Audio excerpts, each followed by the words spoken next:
Bel bonsoir tout le monde. Peut-être fait pour nous réaliser que ça qui j'ai fait. Mais ça pas fait pour ces choix nous qui mettent. Est-ce ça nous ni en tête, ta nous, ou ça qui ta nous, pour encore passer tête? Pas soude. Ça a dit à peu près, manquer esprit que vous êtes bien. Vous connaissez déjà le rendez-vous? L'émission, votre émission, l'émission Chou pour tête. Oh là là, manquer qu'à dire émission radio, mais bon, toujours même belle là, toujours la conscientisation. Manquer esprit que vous êtes bien qui dit Chou pour tête, dit avec mon comparse, ça a dit à Louis. On est là, posé. Tranquillement? Oui, on est en position. Un petit week-end pascal prolongé. Ah ouais, bien ça propre, fait bien du bien. propre, oui, voilà. Régénéré. Voilà, on a fait l'hydrothérapie. Donc Et en parlant d'hydrothérapie, comme vous avez constaté, 5 semaines sous le volet de la santé. On a pu parler de différentes thématiques avec différents invités. Et là, ce soir, nous allons parler avec une invitée qui était professionnelle. Et là, elle est également téléspectatrice. Elle va parler également de toutes les thématiques avec nous. Saïdi Assaki. Ça va, ça va. Ça va tranquillement? Bonsoir Jonathan, bonsoir Erich. Je vois que tu es bien bronzé. On te dit ça peut C'est ça. Oui, non, ça va. Agréablement, merci pour l'invitation, parce que c'est très, très important cette thématique à mon sens. Donc, on va développer. Tout à fait. Bien, comme je disais, on va développer le volet sous la santé. On a pu faire 5 émissions. C'est bien ça. 5 émissions, on a pu parler de la micronutrition, la santé dans nos assiettes. En invité, c'était Naoui. Ensuite, la naturopathie. En invité, c'était Emmanuel Sibéran. Ça poursuivi. Ensuite, c'était... Santé holistique. Santé holistique avec Sandra, alias... Shiva Priya. Mon pâté fait faute. Donc, voilà. Ensuite, l'hydrothérapie. Avec Saki, tu étais notre invité. Tout à fait. Et la semaine dernière, on a parlé de la santé et le sport. La santé par le sport avec Yuri Rotet. On va faire un petit débrief de toutes ces thématiques, un peu nos conclusions, comme nos impressions aussi. Donc, je vous invite à nous regarder. Merci de nous accorder un peu de votre temps. C'est parti? Eh bien, tout d'abord, pourquoi ce débrief de toutes ces émissions? Pourquoi faire un débrief de toutes les émissions? Alors, étant donné qu'on est dans la déconstruction, donc on a passé justement du temps à déconstruire, détricoter en tout cas des thématiques justement autour de la santé. Et je pense qu'il est important justement de revenir là-dessus pour voir le côté global, parce que c'est notre fonctionnement, c'est de ne pas isoler en tout cas ce qui se passe, parce qu'en fait dans la vie, rien n'est isolé l'un de l'autre, tout est lié et tout est relié justement. Donc l'idée, c'est de toujours être dans cette vision globale où on part du tout vers le particulier. Et du particulier vers le tout, on fait toujours cet aller-retour-là. Donc, l'idée, c'est à la fin, justement, d'une thématique qu'on a pris, donc la santé, avant, c'était l'éducation, juste avant encore, c'était tout ce qui concerne l'agriculture, le modèle agricole. Donc, c'est important, justement, de pouvoir faire ce lien-là entre chacun et de présenter nos impressions, faire nos retours, et ensuite voir qu'est-ce qu'on peut construire, justement, avec tout ce qu'on a évoqué concernant la santé. On rappelle également à nos téléspectateurs et téléspectatrices, le lundi aux alentours de 19h, vous avez également, là la parole vous est offerte, de débriefer également avec nous via le réseau F-Media 234 sur Instagram. Donc la parole est ouverte, vous avez la possibilité de participer avec nous. Saki, tu as pu participer à l'émission sur l'hydrothérapie, on va en revenir tout à l'heure. Et comment toi tu as vu en tant que téléspectatrice ces émissions? Bon, sachant que La Forêt, je suis toutes vos émissions. Merci. Donc l'idée, c'est qu'effectivement, c'est bien d'avoir un regard en tant que professionnel, en tant qu'actif, on va dire, de l'équipe aussi, puisque c'est comme tu dis, c'est un lionnage. Et donc j'ai suivi de près, effectivement, chaque thématique, avec chaque invité qui, selon moi, était vraiment adapté et ont donné des astuces et des explications très pratiques et très simples. Donc, on n'a pas besoin d'avoir fait tellement d'études pour comprendre vers quoi chaque invité a voulu mener la population, je veux dire, donc la pratique de la santé. Simplement, avec beaucoup de connaissances. Et donc oui, j'ai suivi de près, j'ai trouvé ça très intéressant, même pour moi, pour tout autour, pour mon entourage, parce que j'ai partagé aussi. Merci. L'idée, c'est de partager des informations pour qu'on puisse justement avoir une harmonie de connaissances en famille. Voilà. Donc oui, je suis apte à donner mon avis en tant que professionnelle et en tant que téléspectatrice, pardon, et surtout pratiquante de tout ce que vous avez dit.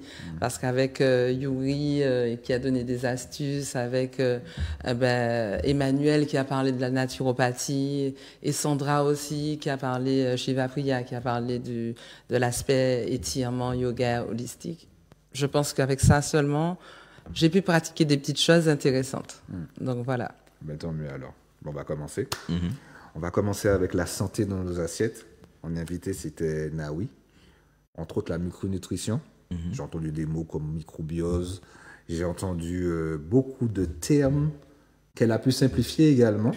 Et puis, nous démontrer aussi que manger sainement, c'est important aussi. Alors déjà, il faut savoir qu'est-ce que manger sainement, parce que ça, on entend beaucoup, mais finalement, on ne sait pas réellement en fait qu'est-ce que ça veut dire de manger sainement, parce qu'il y a beaucoup d'informations qui, dans le flot en tout cas d'informations qu'on reçoit sur les réseaux, qui fait que un coup, quelqu'un va nous dire qu'il faut manger cru, un coup, quelqu'un va nous dire qu'il faut manger de la viande blanche, un coup, ils vont nous dire qu'il ne faut pas manger de viande, etc. Et effectivement, c'est bien d'avoir le retour de quelqu'un d'expert qui, elle, justement, a étudié les apports de chaque aliment et qui permet justement de faire un débriefing. Moi, dessus, et de déconstruire, ce qui m'a intéressé sur la déconstruction, c'est notre alimentation et le fait qu'on passe beaucoup de temps, finalement, à inflammer notre intestin parce qu'on consomme des aliments, en fait, qui sont très durs à décomposer et, en fait, ce qui fait qu'il va s'encrasser. On va voir à travers la naturopathie et Emmanuel comment, justement, s'en débarrasser. Mais finalement, c'est nous-mêmes qui nous créons, en fait, nos propres ulcères ou occlusions ou quoi que ce soit, parce que justement on a ce côté-là, on va manger beaucoup de choses qui ont du gluten par exemple, ou alors des produits en fait qui sont archi-transformés et donc qui perdent leur valeur nutritive et leurs oligo-éléments et tout ce qui doit nous être apporté justement par les aliments qui sont notamment dans notre environnement. Ça aussi on en parle peu finalement, le fait que s'il y a des aliments qui poussent chez nous, c'est bien parce qu'en fait, ils doivent être consommés par les populations autochtones. Tout à fait, et même les saisons. Oui, exactement. Donc, il y a des fruits qui sont de saison et donc tu es censé manger ces fruits-là. On te dit souvent, ah non, pas manger trop de fruits, alors que s'il y a des saisons, c'est que c'est pour ça. Il y a la variété, mais il y a aussi la mononutrition qui est intéressante aussi pour se nettoyer. Et ce que j'ai retenu de Naoui, c'est surtout la manière de manger. Comment mâcher, comment laisser les enzymes travailler. Et ça, c'est très important parce qu'on engloutit. Ouais, même on apprend aux enfants à engloutir, c'est-à-dire que fais vite, allez, voilà. Donc l'idée, c'est de mâcher lentement, mais beaucoup. Et en bouillie, c'est pas évident puisqu'on n'a plus le temps de s'asseoir. Et ça, elle a répété ça aussi. Prendre le temps de manger, c'est prendre le temps de prendre soin de soi. Donc selon l'aliment qu'on mange, qui est sain, qui est pas transformé, on peut le manger de manière, on va dire, pas rapide, mais ça va y aller très vite, entre guillemets, par rapport à un aliment transformé, qui sera plus lent à mâcher et à digérer. Donc, c'est des petits détails aussi qui sont intéressants et j'ai relevé ça. Le fait de mâcher lentement, c'est intéressant, c'est un exercice qu'on doit, je pense, pratiquer même avec nos enfants. Et on voit que on mange pas du tout comme elle l'a dit. D'ailleurs, par rapport à ça, il y a deux éléments que je voulais apporter. Le premier, c'est tester. Tester, effectivement, de vous poser devant un plat, comme on a pu le faire avec le matoutou, d'ailleurs. C'est une des choses qui est intéressante, même si ça peut paraître chiant, parce qu'on n'a pas forcément ce temps-là. Mais là, on a un jour férié où on peut se poser et prendre le temps, justement, de manger. Donc, juste, je propose, en fait, de prendre ce temps-là, prendre une demi-journée et de se poser, de prendre un repas, et justement de prendre le temps de mâcher, donc on dit 42 fois, mais bon, en tout cas de bien mâcher, que ça fasse une bonne bouillie et d'avaler, et de voir en fait les sensations que ça va engranger dans son corps et même sur le bien-être. Parce qu'après, en fait, tu as vraiment l'impression d'être rempli. Et pourtant, c'est pas forcément des grosses quantités, mais en fait, le travail est fait, et en fait, ça va développer en fait tous nos sucs gastriques, toutes nos papilles gustatives. C'est ça, c'est à partir d'une demi-heure, je crois, qu'il y a le phénomène de satiété. Donc, si on prend le temps de manger, on sera moins obligé de manger beaucoup de remplir son ventre, d'être ballonné, d'avoir des difficultés de digestion.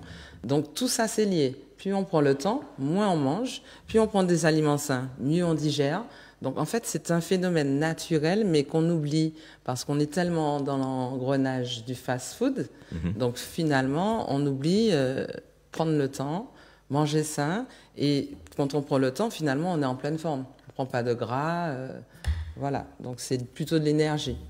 Moi, ce que je retiens également, c'est déjà les aliments extérieurs comme la morue, très riche en termes de sel, tout ça. Et puis la légende du petit déjeuner. La légende du petit déjeuner, c'est-à-dire favoriser, comme elle disait, prendre un très bon petit déjeuner. Prendre un très bon petit déjeuner avec des apports permettant d'affronter au mieux la journée aussi. Donc il y avait, on a pu parler de ça. Mais je le répète, non, je vais le dire. Je le dis également aux téléspectateurs, téléspectatrices, que toutes les émissions sont sur YouTube. Donc, vous avez la possibilité de les voir, de donner votre avis également, et puis, comme tu disais, de le tester. Voilà, donc ça, c'est le premier test. Deuxième test, maintenant, tester aussi de manger avec votre main. Donc, de ne pas mettre un intermédiaire qui sera du métal, en tout cas, entre vous et l'aliment. Mais pourquoi on a peur, finalement, de prendre avec notre propre main les aliments, de pouvoir déjà faire le premier travail, justement, pas de mastication, mais justement, de prendre la texture, de prendre ça, que la texture puisse s'adapter, justement, à la main, à toute l'énergie, en fait, qu'on met dedans, de aussi donner, en fait, son énergie à l'aliment et ensuite de manger. Et pareil, en fait, je propose juste de tester. Il y a des endroits, par exemple au Ghana, quand on arrive dans certains restaurants, enfin, c'est pas vraiment des restaurants, c'est comme si c'était des paillotes. On est très mal vu quand on prend justement sa fourchette. Tout le monde mange à la main en fait dans ces lieux-là et ça pose pas de problème. Pourquoi? Il faut se poser la question de pourquoi on met toujours justement des fourchettes ou des couteaux, sachant en plus que ce sont plutôt des conventions. On sait très bien que pour manger par exemple un poulet ou une viande, bon des fois ça nous titille, mais on va pas le faire par convention. Non, en fait, si on ressent le besoin de prendre sa main, prenons l'autre main. Et vous verrez que le goût change. C'est-à-dire que... Comme les crevettes. Exactement. Quand vous faites le test de prendre du rhum ou du champagne, de le mettre dans un gobelet en plastique ou de le mettre dans un verre, vous voyez qu'il y a une différence de goût. Il y a une différence, tout à fait. Vous verrez qu'il y a une différence de goût quand on prend une fourchette ou quand on prend sa main. Déjà, bien se laver les mains également. Mais bel exemple. Bel exemple. Non, mais c'est vrai. Et on regarde dans beaucoup des pays africains. Pour le vin aussi, ouais. L'Éthiopie, tout ça, effectivement. Donc, cette approche-là. Et là, je dirais tous les sens travaillent pour apprécier le repas. Exactement. Très, très bien. Une petite parenthèse sur le petit déjeuner. Je veux simplement dire que nous sommes des êtres humains, et Naoui avait parlé de ça, le lait. Je ne vois pas pourquoi on boit du lait de vache. Bon, ça, c'est mon point de vue. Mais si on boit la vache, c'est fait pour le veau. Elle avait dit. Et effectivement, moi, depuis très longtemps, je ne bois pas de lait. Bon, moi, je suis plutôt dans le végétarien. Mais après, j'accepte tout. Hein. L'idée, c'est qu'effectivement, on voit bien le développement d'un veau et d'un nourrisson. C'est pas le même rythme. Donc, il faut vraiment rester vigilant sur ça. J'appelle aux parents, encore une fois, à faire attention au petit déjeuner, parce que vous donnez du lait et des céréales, c'est avide. Du lait de vache, en plus. Si c'était du lait de ma maternelle, ce serait intéressant, mais ce n'est pas possible. Donc l'idée, c'est de vraiment trouver des aliments sains pour les enfants le matin pour aller à l'école. Pourquoi ils sont fatigués? Pourquoi ils ne travaillent pas à l'école ou bien le matin, ils ont du mal à démarrer? Le petit déjeuner. On a farine manioc, on a des bananes, on a quand même des produits frais qui auraient pu aider. Et Emmanuel m'avait d'ailleurs, grâce à Emmanuel, que je te remercie, elle nous avait donné une recette de pancakes à la farine de manioc. Et je fais ça pour mon fils le matin, je vous assure qu'il est full avec des fruits à côté et tout, full jusqu'à midi 13h. Et en pleine forme. Donc ce sont des petits exemples pour qu'on puisse retrouver notre culture et manger sain et donner à nos enfants à manger sainement dès le matin, le salé ou le sucré. Mais d'ailleurs, j'espère qu'un jour on pourra aborder cela. Parce que on a cette idée reçue là que la nouvelle génération ne sait pas se concentrer, n'y arrive pas, et que ce serait générationnel. Attention, au-delà du fait que c'est générationnel, c'est parce que c'est aussi une génération qui est nourri d'une certaine façon et qui est élevé Discrète aussi. d'une certaine façon. Diverte. Donc, si déjà dès le matin, il y a la distraction de l'écran, plus le bourrage finalement, et même un bourrage qui finalement n'est pas nutritif, plus après dans l'école, être, comme on l'a dit, assis, etc., c'est sûr et certain qu'ils ne pourront pas rester concentrés. Oui. Donc nous, on a peut-être été résilients, parce qu'en plus, c'était assez autoritaire et tout, mais maintenant que le système s'est un peu plus libéré, ben, forcément, la nouvelle génération sera moins résiliente. Donc il faut se poser des questions sur nous, quel acte qu'on pose pour que nos enfants soient concentrés. On est obligé de s'adapter parce qu'il y a le divertissement. Il y a les écrans et le divertissement nutritif, le divertissement mental. L'enfant est tout le temps dans son téléphone le matin. Non.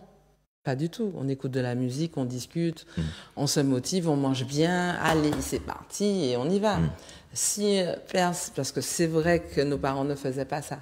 Ils n'avaient pas besoin nécessairement de le faire. On était dans une autre évolution. Mais maintenant, on est obligé de faire attention à ça pour éliminer au moins des facteurs qui perdent nos enfants, qui sont fatigués, qui n'ont pas envie, qui ne sont pas motivés. Donc, les motiver, bien les nourrir, et surtout les motiver le matin, être dans un entrain pour leur avenir, pas pour aller à l'école. C'est une autre élévation. Ça me rappelle, j'ai vu un article cette semaine, on va parler un peu de mondialisation. On disait que les jus de fruits, les jus multifruits n'étaient pas vraiment des jus multifruits. Bah oui. Ah oui, donc voilà, c'est de la poudre. Voilà, c'est de la poudre. Ça aussi, un jour, on va revenir là-dessus, le lobbying autour du lait de vache et du jus d'orange. Oui. Un jour, on va décrypter ça justement et montrer en fait à quel point ça, c'est des choses qui nous ont inculquées. C'est un conditionnement, mais ça ne s'appuie sur rien de factuel sur notre santé en tout cas. Consommer local, messieurs, dames. Nous allons continuer. Maintenant avec la naturopathie. Cette fois-ci, c'était Emmanuel Sibert, notre invité. Une émission intéressante. Moi, j'avais des petits frères, j'avoue. J'avais des petits frères, mais en écoutant l'émission, j'ai pu constater que tous les bienfaits de la naturopathie, également à travers les outils aussi. Donc, c'était encore une thématique intéressante, comme toutes les thématiques de Tchoupoutet aussi. Je tiens à préciser. Donc, il y avait certains éléments qui sont ressortis, comme le riche. Toi, qu'est-ce qui t'a impacté, qu'est-ce qui t'a marqué pendant cette thématique-là? Première chose, c'est le fait de l'idée reçue que la naturopathie, c'est une science nouvelle. Emmanuel justement a expliqué que tout à fait. C'est le terme. Voilà, c'est le terme qui est récent, mais par contre, ça existe depuis. Donc, c'est la première chose. Déjà, en fait, ça permet de déconstruire l'idée que c'est quelque chose de récent, alors qu'en fait, c'est juste revenir à des pratiques qui se faisaient traditionnellement. Moi aussi, ça vient pas forcément de l'Occident. Voilà. Aussi. Voilà. Je tiens aussi à préciser. En plus. Et donc, c'est juste pas du tout, pas forcément. Pas du tout. C'est une pratique qui favorise en tout cas l'enrichissement ou la santé par des produits naturels. Ok, bon.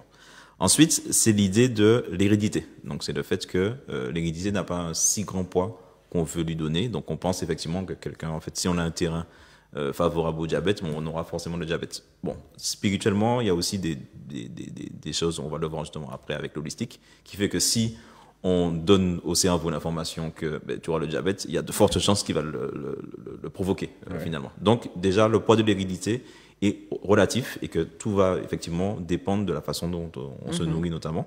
Et évidemment, la grande chose, c'est l'irrigation du côlon. Donc, je vais toujours insister pour dire, messieurs et dames, prenez un rendez-vous chez l'Institut d'Emmanuel, allez-y, faites votre irrigation du côlon et ensuite, voyez les effets que ça vous fait. Et on en rediscute. Moi, je suis toujours sur une cohorte où 9 personnes sur 10 sont satisfaites. Faites et dites-moi en fait si vous n'avez pas été satisfait et pourquoi. Les effets sont incroyables. Parce que moi, je me rappelle, elle disait à travers la thématique, elle expliquait que des aliments qui avaient été ingurgités il y a 4 mois, lors du nettoyage du côlon, voilà, ils ressortaient. Il y avait une femme qui avait perdu, qui avait avalé le bouton d'une montre. Le bouton d'une montre après plusieurs années. Donc c'est pour dire. Donc il faut le faire. Oui, parce que l'intestin est fait de stries. Vraiment, c'est vraiment très serré. Donc, il peut effectivement y rester coincé beaucoup de bactéries, de déchets, de matière fécale, effectivement. Et normalement, on est censé aller aux toilettes, on va dire, après chaque repas. Mais personne ne fait ça. Donc ça, c'est un naturopathe africain aussi qui en parlait. Après chaque repas, normalement. C'est quand même... c'est un rythme qu'il faut avoir. Quand on a un corps sain, c'est comme ça. Voilà. Et quand on a un corps qui accumule, automatiquement, allez voir Emmanuel. Et surtout en Martinique, parce que bon, tout ça c'est de la prévention, parce qu'en Martinique, il y a beaucoup de cancers du côlon.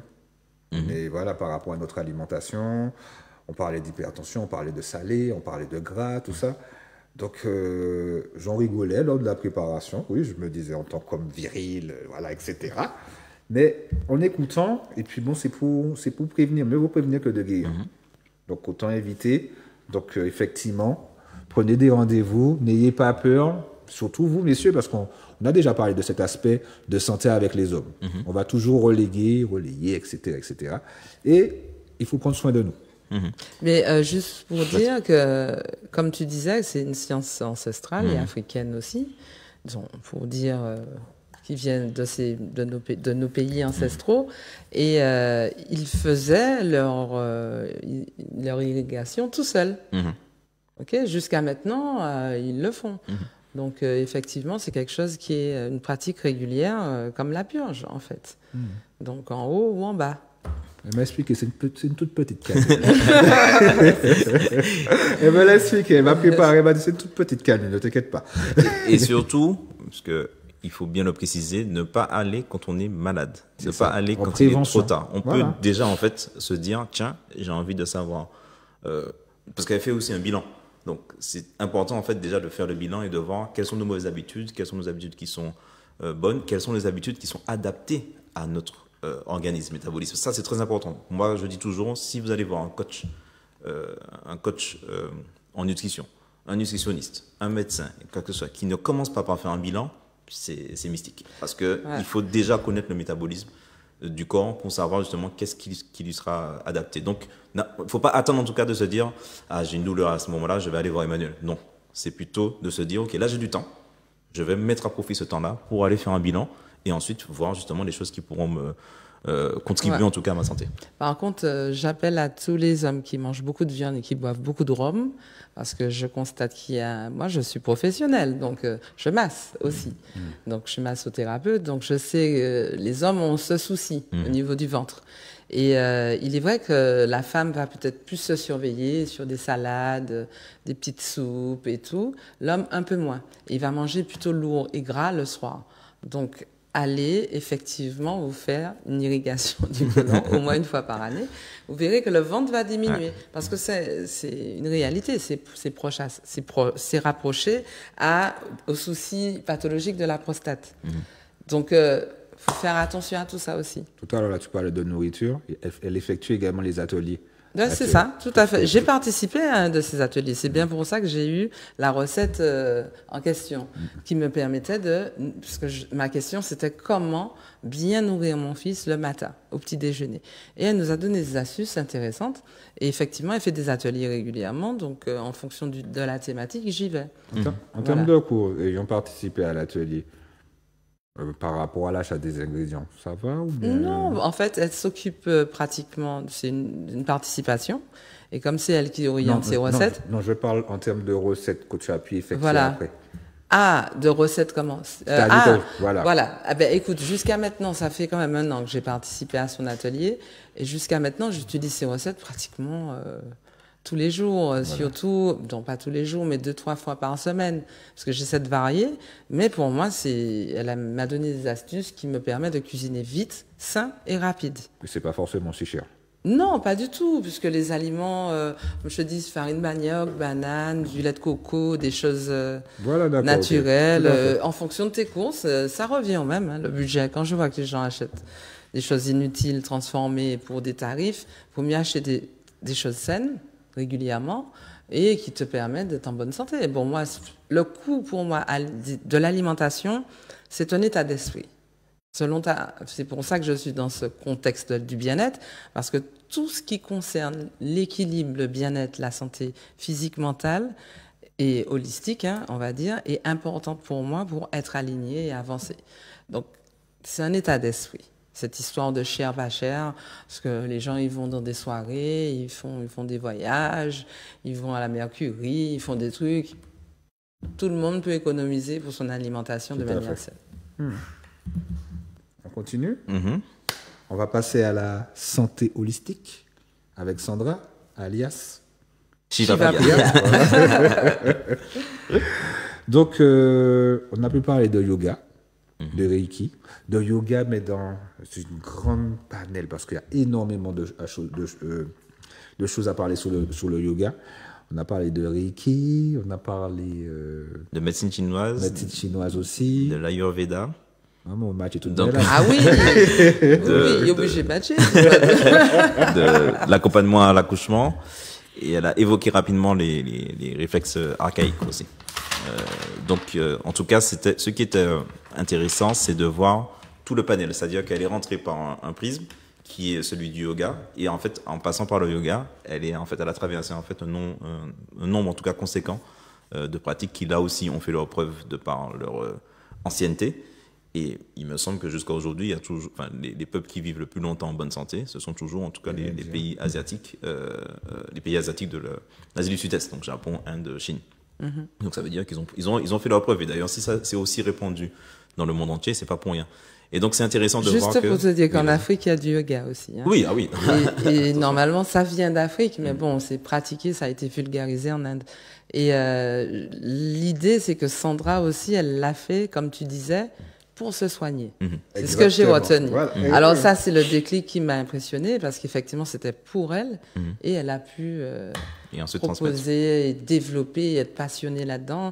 Ça, c'est une très belle histoire. Entre autres, elle Je te avait laisse également continuer. l'endométriose, il me semble aussi. Voilà. Oui. Et ensuite, après ça, elle a pu se soigner, parce que depuis jeune, elle était déjà malade. Donc, de par toutes ces pratiques, et puis elle s'y est intéressée également à exercer encore aujourd'hui.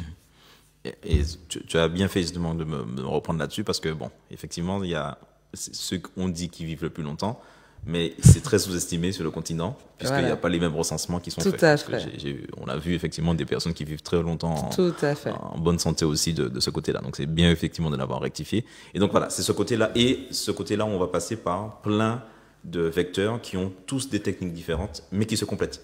Il y a aussi cette vision de se dire qu'on va rester dans un certain type de médecine et qu'on va s'en cantonner. Nous, en fait, c'est intéressant d'aller chercher dans chacun ce qui est vertueux et ce qui est adapté, encore une fois, à notre environnement, à nos pratiques et à qui on est. Donc ça, c'était vraiment intéressant de voir ça. Il y a, lors de la préparation, j'ai appris aussi qu'un médecin, un patient malade, c'est un médecin qui n'est pas compétent.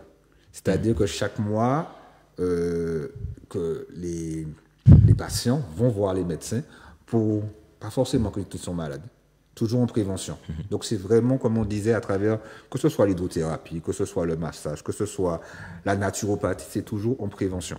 Comme tu disais, aller voir C'est Emmanuel. soigner un corps normalement Voilà. sain. Voilà.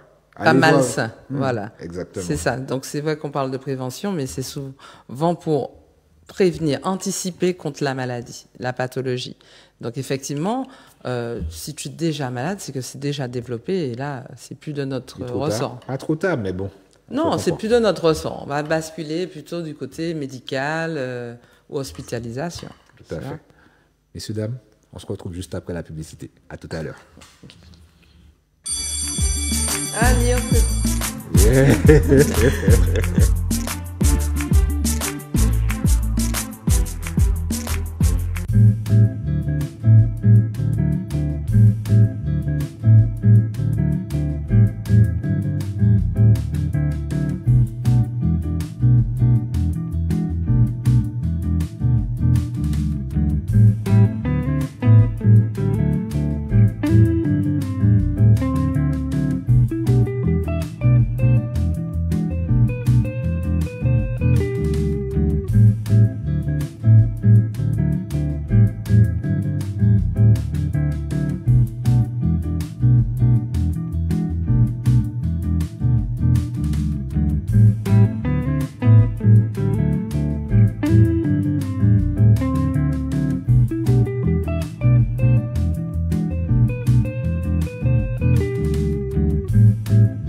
faire connaître, des produits à valoriser, Zouk TV est la solution. Du parrainage d'émissions, des spots pubs, un spectacle à annoncer, Zouk TV est votre solution. Zouk TV 0596 71 27 27. Mail zouktv@gmail.com.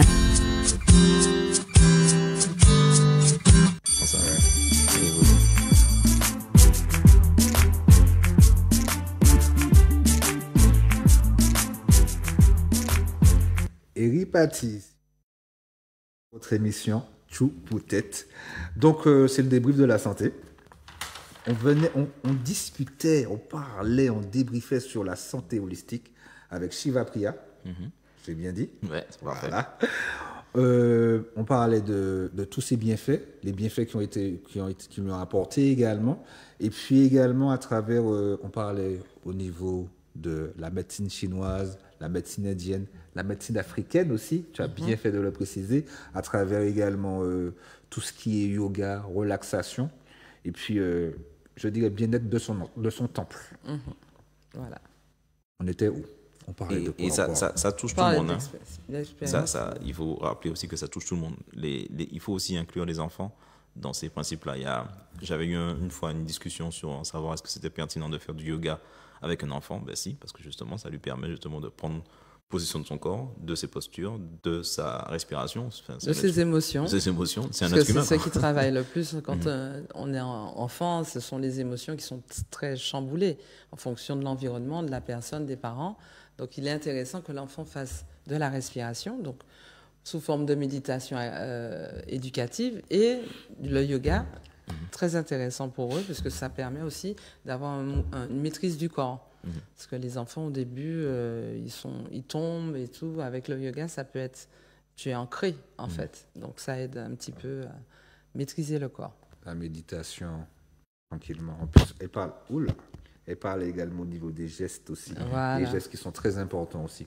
Je rappelle, téléspectateurs, téléspectatrices, vous avez la possibilité de regarder les émissions.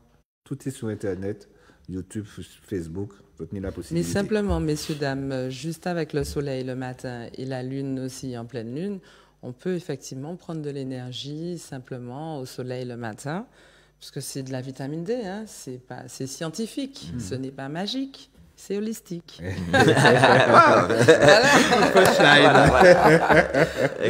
c'est lié en fait. La science, on va dire le métaphysique. C'est ça qui est lié, métaphysique. Donc c'est un peu lié à tout ça. Donc les énergies, on voit bien que la lune agit sur l'eau. Le soleil agit aussi sur les plantes. Ça agit sur nous. On en reparlait la dernière fois. C'est un petit peu ça. Donc le yoga, elle a parlé du Reiki. Ouais, Reiki. Les mains, l'énergie des mains. Donc même quand on masse, il y a des gens qui ont des mains plus chaudes, il y en a qui ont des mains différentes, on sent qu'il y a une énergie. Donc c'est scientifique, c'est vraiment quelque chose de vérifié. Donc ce qu'elle fait, la santé holistique, c'est vraiment vérifiable. Parce que beaucoup de gens pensent que c'est, même si c'est de la médecine douce, mais c'est vraiment, pour les enfants, c'est la meilleure médecine à mon sens. De pratique pour qu'ils puissent évoluer tranquillement. Là, on parle de deux populations, les deux grosses populations les plus peuplées au monde. L'Inde et la Chine, donc avec des milliards d'habitants. Donc, si eux-mêmes, ils le pratiquent et ça leur fait du bien.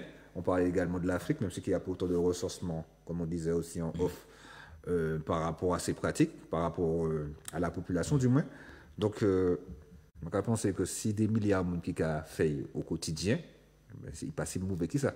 C'est ça. Et qu'il y a surtout ce côté bilan pour aussi déterminer son fonctionnement, qui est lié à sa personnalité, aussi à son énergie, qui permet aussi d'adapter un parcours d'accompagnement qui est aussi adapté à cela. Donc, il n'y a pas que faire un bilan physique sur son métabolisme, il y a aussi faire un bilan sur sa santé mentale et sa personnalité pour justement aller vers des soins qui seront adaptés, ou en tout cas des pratiques qui seront adaptées là aussi à son côté métaphysique, on ne peut pas ignorer, en fait, c'est comme tu l'as dit, qui est rentre de plus en plus dans la science. Le tout aussi, c'est de trouver une harmonie aussi.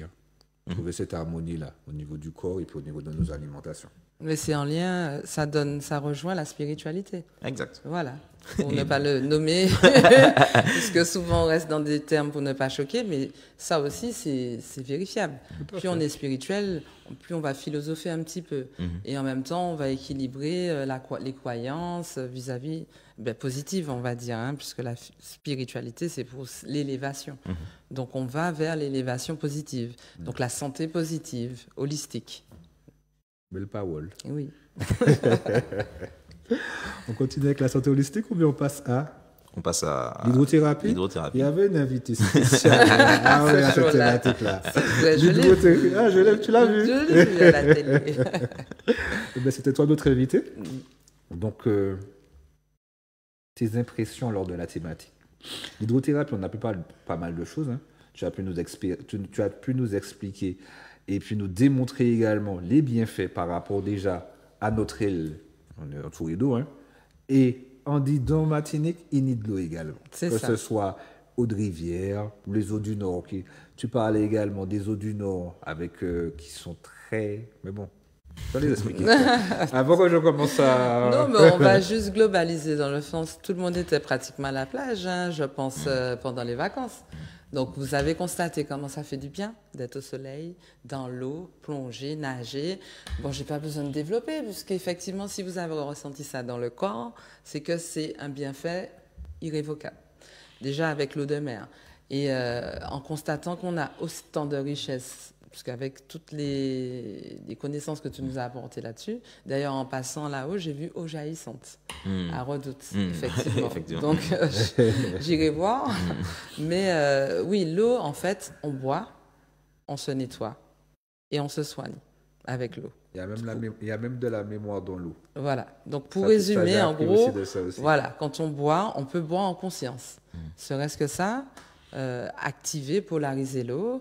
Quand on se douche, regardez bien, après, en fin de journée, pendant que vous prenez la douche, vous sentez que vous décompressez. Donc, effectivement, toutes les énergies se relâchent. Quand on est à la mer et on est immergé d'eau ou dans un bassin, on voit aussi les bienfaits. Donc, c'est vraiment irrévocable là-dessus. Après, c'est vrai que la qualité de l'eau va varier puisqu'il faut boire de la bonne eau, il faut se doucher avec des eaux pures, de préférence propres, et ne pas agresser aussi le corps avec des savons trop chimiques. Donc, l'eau de mer, c'est clair qu'on a ça, comme tu dis, on est une île. On devrait en profiter simplement, sainement, sans vraiment attendre une thalassothérapie. Le temps que je fasse la mienne, je vous dirai quand ça sera prêt. Mais en attendant, vous pouvez aller à la mer. Serait-ce qu'avec les enfants, on parle des enfants, tous les enfants, quand vous les voyez dans l'eau de mer, vous voyez comment ils sont excités, détendus et tout. Donc vraiment, se soigner avec l'eau, c'est très simple. C'est vraiment, dès qu'on a un coup de blues, une émotion, on peut boire un verre d'eau, en conscience, on peut aller prendre une douche ou aller à la mer ou à la rivière. À l'approche de pleine lune aussi, on peut, avec l'eau aussi, on peut aussi purifier également nos objets aussi. Le corps et nos objets. Nos objets aussi. Tout à fait. Donc alors, bon, ce que je conseille aussi pour certaines personnes qui aiment effectivement ce genre de pratique, c'est de mettre de l'eau de lune, hein, c'est possible, à la lune, et de purifier, de nettoyer chez soi avec aussi. Ça peut être des bassins, des bassines, pardon, ou des calebasses. Et on fait effectivement, on nettoie ses pierres, on nettoie sa chambre, on nettoie ses persiennes. Ça polarise un peu. L'eau solaire aussi, pareil. Il y a certaines personnes qui boivent de l'eau solaire dans des bouteilles de couleur. Donc ça polarise l'eau avec l'énergie, la couleur, en lien avec Shiva Priya, l'énergie des chakras. Ça aide aussi selon les objectifs. Donc il y a pas mal de pratiques qu'on fait avec l'eau, hein, qui sont très simples, et on n'a pas besoin d'énormément d'énergie financière.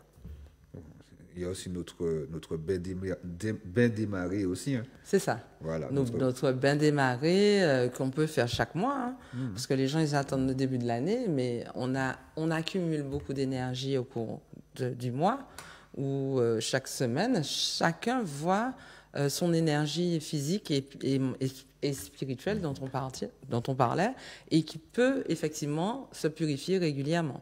Donc, on l'a dit, la mer, on décharge tout, la mer, elle décharge tout, et la rivière recharge, Tout à fait. rééquilibre, Régénérer. régénère. L'eau de mer du nord, elle est plus lourde, elle est plus mouvementée, plus dense. L'eau de mer du sud, elle est plus chaude et plus légère. Donc, en fonction de ce qu'on recherche, mais l'idéal, c'est vraiment une eau fraîche. Féreuse aussi. Alors, ferreux, ça, c'est une particularité, puisqu'on a plusieurs, on a soufre, ferreux, on a plusieurs types d'eau de source. Ça, c'est l'eau thermale, qui sort de terre. Tout à fait. Voilà. Ah oui, très très important. Tu as pu lister, c'était magnifique, à travers nos sources chaudes aussi. Ouais. Au François, à Frégate, il y a une Il y a une source source chaude aussi. Voilà. Sainte-Marie, j'en ai entendu parler. Lamentin. Lamentin. Et puis, si vous voulez d'autres informations, Absalon. vous pouvez regarder l'émission aussi. Absalon, DJ, Hans Darley. On se darle. Donc voilà, tout ça, Bocaï nous, hein. Made in Martinique.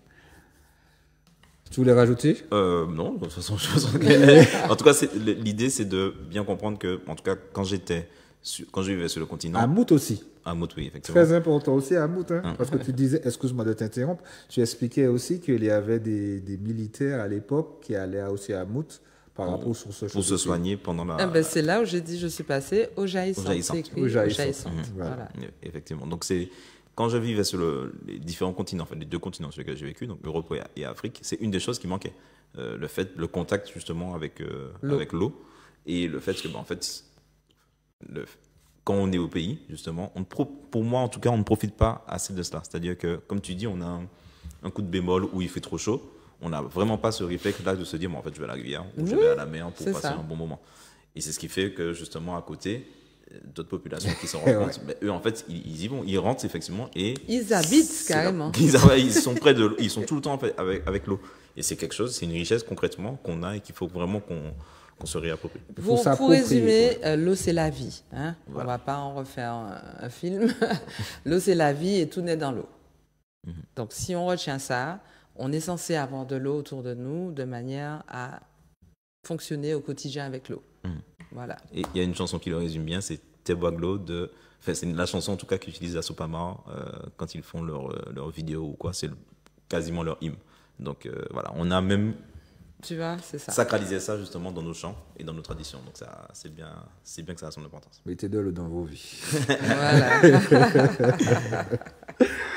L'hydrothérapie. On va continuer avec la santé par le sport. Donc là, on est invité, c'était monsieur Yuri Routin. Yuri qui explique, qui vit de par ses émotions, mais qui vit également de par le sport. Un pratiquant, un coach, un thérapeute par rapport à ça aussi, un éducateur sportif aussi, il a également précisé. Une émission intéressante, je le répète, comme toutes les émissions, tu peux être aussi. Ouais, mon dédicace à l'émission, il faut que nous causions Titac. Depuis tout à l'heure, moi, l'ai dit, mais voilà. Donc voilà, la santé par le sport.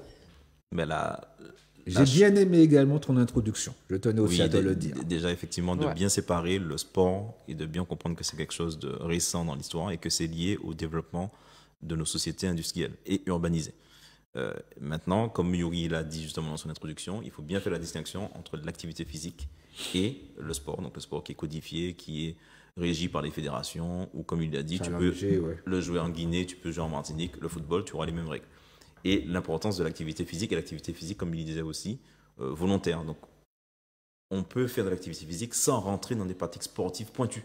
Donc on n'est pas obligé justement d'aller courir autour d'un stade, etc. Rien que le fait de je vais aller au travail, en fait je vais me garer 800 mètres plus loin et je vais faire la marche à pied pour pouvoir arriver. Ça, c'est de l'activité physique. Et ça, en fait, on n'en parle pas assez. On parle du sport parce qu'on parle du côté, il y a aussi une ingénierie sociale qui veut qu'on aille vers les institutions et qu'on reste bloqué dedans.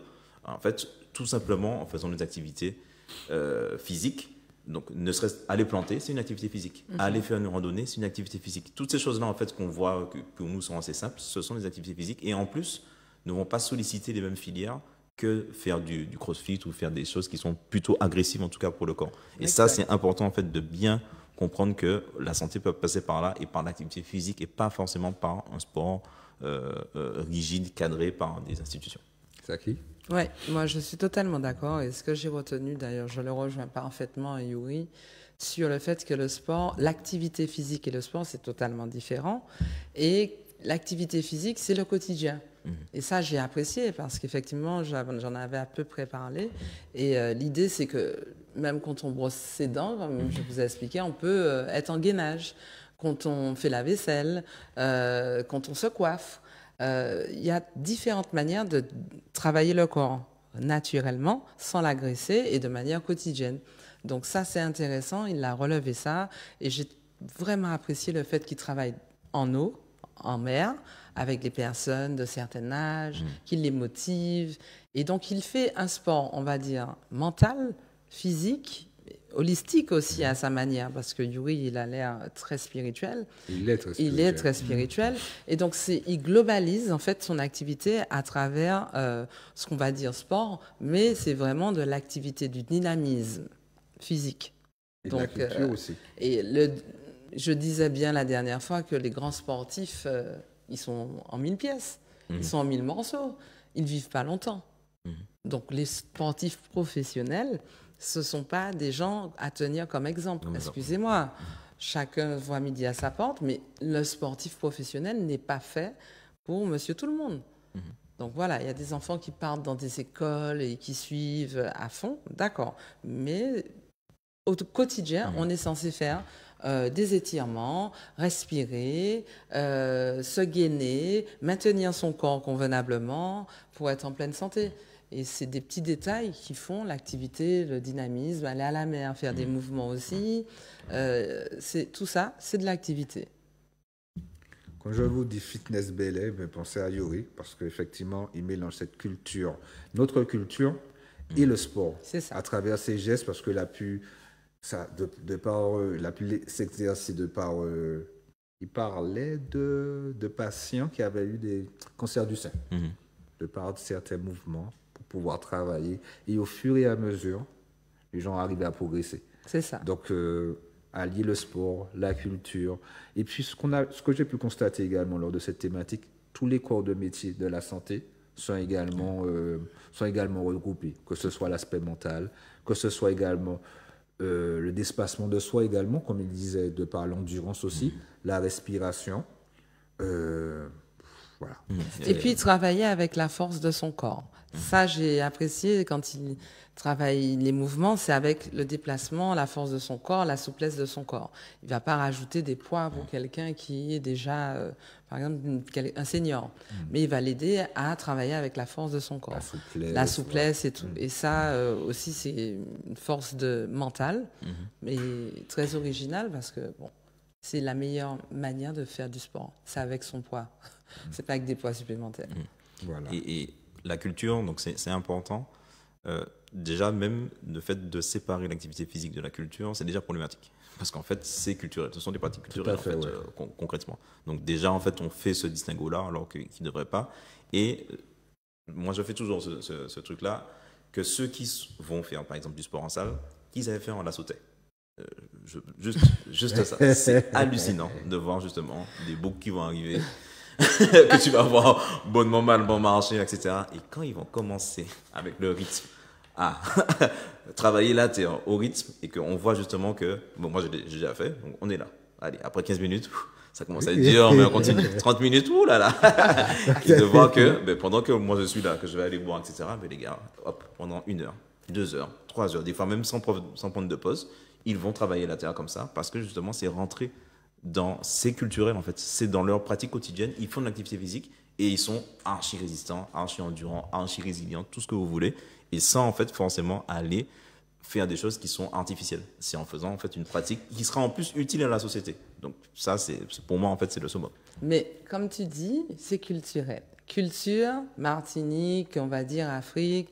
Il y a Yuri fait du c'est quoi du fitness belay, la sautait. Il y a quoi le lien? C'est le tambour. Ouais. On est d'accord. Donc ça veut dire que le tambour aussi donne une énergie qui te transporte pour que tu puisses garder et être dans le dépassement de soi. Ne pas être fixé sur ton corps, mais fixé sur l'énergie, le rythme que ça t'apporte.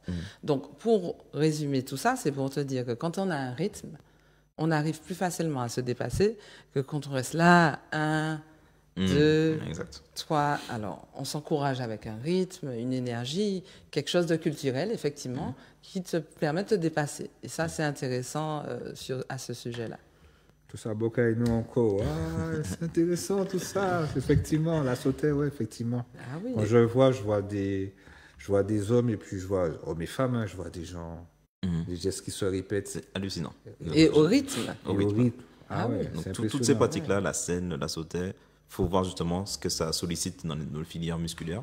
Et en fait, ça développe des choses. Donc, on n'a pas besoin en fait, d'aller chercher très loin des activités physiques qui sont proches de nous, qui sont culturelles, qui sont liées à du rythme et qui en fait qui nous permettent de travailler notre. Mais on est en train de notre- clairement dire que nos anciens n'avaient pas besoin de salle de sport. Hein. Excuse-moi. Mais c'est ça, mon Nous besoin de ça. Mon a dit comme moi, nous besoin de Ouais. salle de sport. Nos anciens n'avaient pas besoin de salle de sport. Ils faisaient justement la sautère, tirer la scène, aller chercher bœuf ou je sais pas, couper zèbre, ceci, le quotidien. C'est bien de ça qu'on parle. Yeah, c'est Mais ça. notre quotidien est tellement aliéné et stoppé et resté sur des écrans qu'on est obligé de construire encore des salles de sport pour certaines personnes qui puissent se détacher de cette chose, de ce système, ce Exactement. rythme de vie. Le rythme de vie d'avant, c'était pas nécessaire. Exact. Un formatage qui continue. Et en tout cas, ça nous permet de déconstruire une première chose. Donc, on en a parlé. Enfin, on va en parler. C'est est-ce que ça coûte cher, finalement, de se maintenir en bonne santé? Oui, tout à fait. Entre autres, je te parlais lors des ateliers. Tu me disais, effectivement, cette cassure-là que tu as eue de t'inscrire davantage dans un plan plus spirituel pour pouvoir consommer autrement. Voilà, exactement, parce que pour moi, c'est une priorité. Après, quand on rapporte tous ces éléments-là, hein, parce que c'est une grande thématique, la santé globale, c'est holistique, il faut manger naturel, il faut bien manger, et il faut aussi aller dans des activités physiques comme Yuri, comme l'hydrothérapie et les massages. À un moment, on se dit, mais il faut être riche. Eh ben, à mon sens, non, parce que tous les jours, si tu as un arbre fruitier près de chez toi, tu manges des fruits. Si tu bosses tes dents et tout ça, là, tu fais du gainage, tu mets un rythme chez toi de tambour et tu bouges, parce que bon, voilà, c'est pas nécessaire. Ou tu peux aller prendre un petit cours chez Yuri, tu n'es pas obligé de le prendre à l'année si tu n'as pas suffisamment d'argent, mais tu reproduis. L'idée, c'est de reproduire et de pratiquer. Si on n'a pas suffisamment financièrement de pouvoir financier, pareil, pour les étirements, on va s'étirer chez soi. Pour la méditation, on va pas tout le temps retourner chez Sandra, mais on peut aussi ou on ne peut pas. Le yoga, pareil, on a appris des pratiques et on maintient à la maison. Donc, tout est relatif au niveau de l'aspect financier. On peut mettre un budget et ne pas dépasser ce budget à l'année, au mois ou à la semaine. C'est ça qui, lors de la préparation, tu as parlé aussi de quelque chose, la solution de groupe aussi. Ah oui, tout Il y a à fait. cette solution de Tout groupe à fait, également. mesdames. Hein, les voisines entre elles, qui pensent que oui, mais ça coûte cher. Vous prenez un coach pour 5-6 personnes dans le même lieu, ils se déplacent. Les massages, c'est pareil. 5 massages dans un même lieu, le masseur va se déplacer de manière agréable. C'est ça, en fait, c'est rassembler et diviser la somme. Bon, on va dire que le massage et le sport, c'est pas le même coût, mais un coach pour 5, il va préférer être avec un groupe que, bon, tout dépend du coach, mais c'est plus motivant pour tout le monde d'être C'est clair. en nombre que seul. Et même pour le coach aussi, hein, je pense. Ça donne plus de dynamisme d'entrain. Donc, on n'est pas obligé d'attendre d'avoir un cours pour une personne. Pareil, les ateliers des manuels, c'est pas pour une personne, c'est pour un groupe de personnes.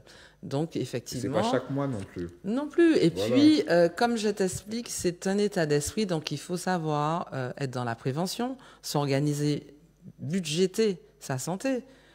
Parce que tout le monde paie une mutuelle. Donc, en gros, tu sais qu'à l'année, ta mutuelle te rapporte tant. Ta prévention de vie, c'est-à-dire que tes produits sains, comme on en a, tu restes dans ce budget et tu dépasses pas ce budget. Ou sinon, tu vas sur différents sites et tu pratiques chez toi. Mais on ne peut pas rester là, ne rien faire en disant c'est trop cher. Mais Non. ça qui, en plus, tu l'as dit, hein, tu as participé il y a 1 an à ces ateliers. Eh ben, ça Jusqu'à se fait. maintenant, Jusqu'à présent, ça je se fait. rentabilise. Donc voilà, donc C'est vrai, c'est fait un coup à un certain moment, mais qui va servir à la longue. tout à fait. Et puis à ma santé. Le plus Et à la important. santé de ma famille. Parce que j'ai vu la différence d'éveil le matin. et de concentration, même pour mon mari. Quand il fait des efforts et quand il mange la recette d'Emmanuel, je vais dire, c'est vrai que ça donne beaucoup d'énergie au corps et ça, c'est ce qu'on a besoin. On n'a pas besoin de manger beaucoup. On a besoin de manger sain avec beaucoup d'aliments énergétiques.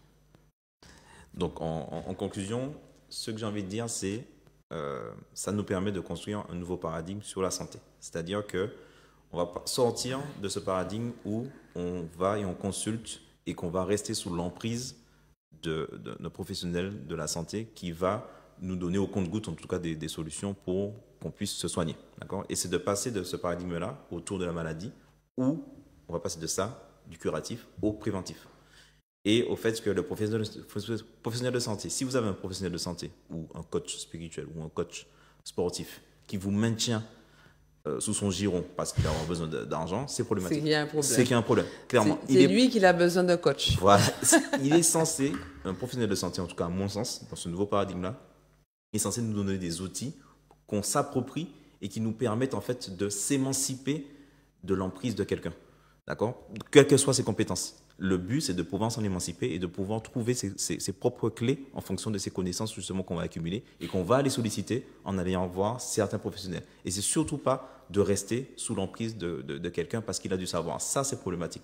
Donc, c'est vraiment de construire ça, le fait que maintenant, on est acteur de notre santé. Donc, ça ne va pas coûter cher finalement d'aller consulter une fois, qu'on nous donne des outils et ensuite on les met en application. On aura besoin une autre fois d'avoir plus d'outils, mais on revient. Et on va le faire. On n'a pas besoin justement d'être dans une accoutumance et c'est ça. Le professionnel, normalement, quand on est professionnel, on n'est pas censé avoir cet état d'esprit. Tu es censé, au contraire, être content que la personne ait compris ce que tu as transmis pour mettre en pratique au quotidien. Exact. Mais ne pas te rappeler tous les jours, ah, comment on fait ? Est-ce que tu peux venir faire avec moi ? Non, ça, c'est pas logique dans la transmission du professionnel. Donc, un bon professionnel est censé être satisfait que le client puisse pratiquer seul. Voilà. Par lui-même et le transmettre justement à d'autres personnes autour de lui. J'ouvre une petite parenthèse que je veux refermer aussi. De par tous les chiffres, cancer du côlon, tous les cancers qui nous...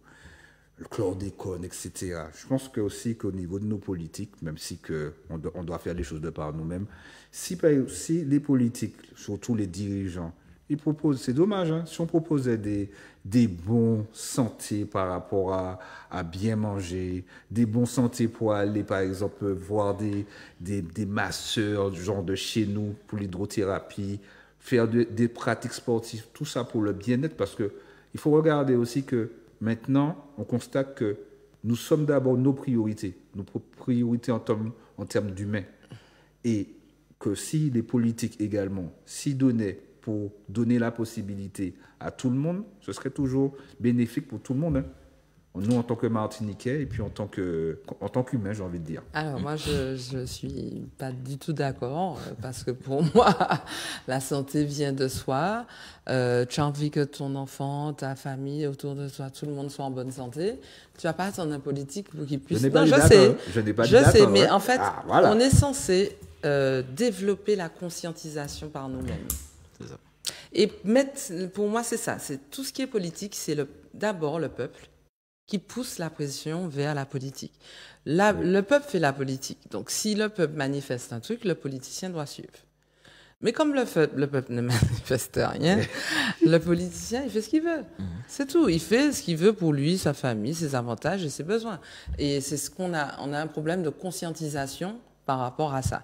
La santé globale, on est censé pratiquer, sensibiliser nos enfants, les écoles, mettre ça en priorité. Parce que si on n'est pas vivant, on n'a pas à respirer. Aussi. C'est la base. Ouais. Ça serait dans notre thématique. Ulrich. Voilà, en tout cas, comme on l'a dit, l'idée c'est de construire un nouveau paradigme où on est acteur dans notre santé et qu'on prenne des outils justement dans différents domaines. On a déjà abordé certains domaines, on peut en fait en aborder beaucoup plus et faire en sorte justement que la médecine, en fait, ce soit nous, le médecin, et pas quelqu'un d'autre. Bon, on va clôturer ce volet sur la santé avec ce débrief. Merci, Saki. Merci encore. Merci. Alignement. Mais je le répète également, vous avez la possibilité de revoir toutes les émissions si vous voulez avoir plus de précision. Là, on va commencer un nouveau volet. On n'en dit pas plus, à la semaine prochaine. Passez une bonne soirée.